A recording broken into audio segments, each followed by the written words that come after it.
Hey everybody, Matt here with Big Red Liquors, and today I am checking out our 2 single barrels of Blantons, which have finally arrived.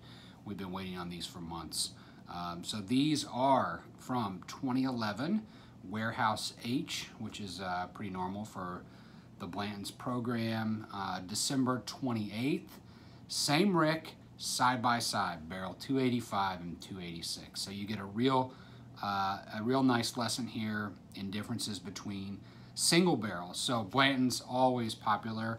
Little known, I think, that Blanton's age profile is actually a little bit younger than regular Buffalo Trace. So if you're looking for older whiskey in that from Sazerac, you're actually better off with Buffalo Trace than Blanton's. But if you're looking for caramel, toffee, dessert bomb, then Blanton's is your deal. So let's try barrel 285 first, see how these turned out. These are actually hand selected by our owner. I really wanted to go on this particular day, but couldn't make it, so our owner of 45 plus years stepped in, and he's obviously tasted a lot of bourbon in his time. So these are McAllister hand selected single barrel Blantons, which is pretty cool. Not a lot of companies have had the same owner for 45 plus years, and we have. So that's something that's great.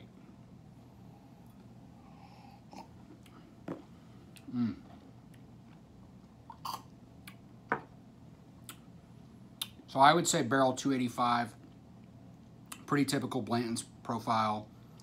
Caramel, toffee, vanilla, a little bit of orchard fruit, nice balanced spice, a bit of a sweet kind of cognac-esque finish I always associate with Blanton's, but 285 on a normal day would just be a very spectacular bourbon, single barrel bourbon whiskey. Hard to get, but the trick is what happened when we found barrel 286 here.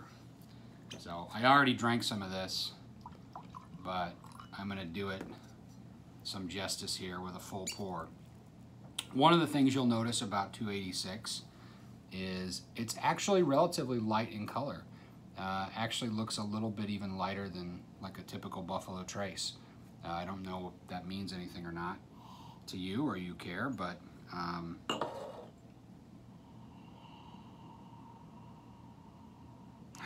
man. So there's just this really gorgeous combination of fruit, spice, and vanilla that in the best bourbon whiskeys, I mean really the best of the best.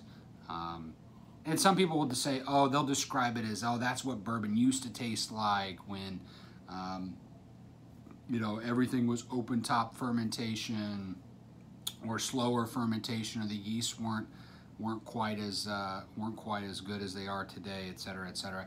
I don't really do that because I've tasted old whiskeys, old bourbons that were way worse than a lot of the stuff that is being put out there today.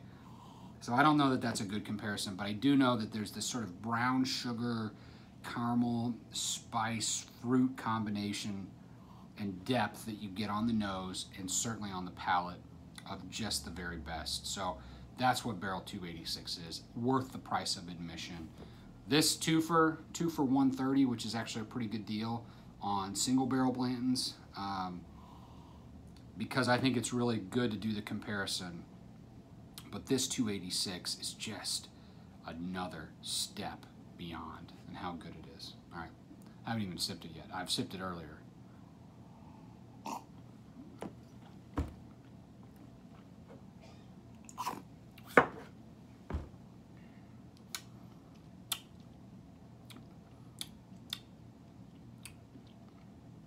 Maybe one of the best single barrels we've tasted this year. Certainly kind of has that mid-palate apple pear, orchard fruit. Certainly has a nice sort of wash of that caramel vanilla. Sweet, very sweet finish, but still with like a backbone of spice to it. You know, I'm not trying to be too general in these descriptions, but it's just so well balanced. It's got it all. It's got the spice, it's got the sweetness, it's got the fruit. It just performs at all levels, and then it's got that deep undercurrent of brown sugar that really makes, God, it just makes bourbon one of the most spectacular things out there. Let's try it one more time.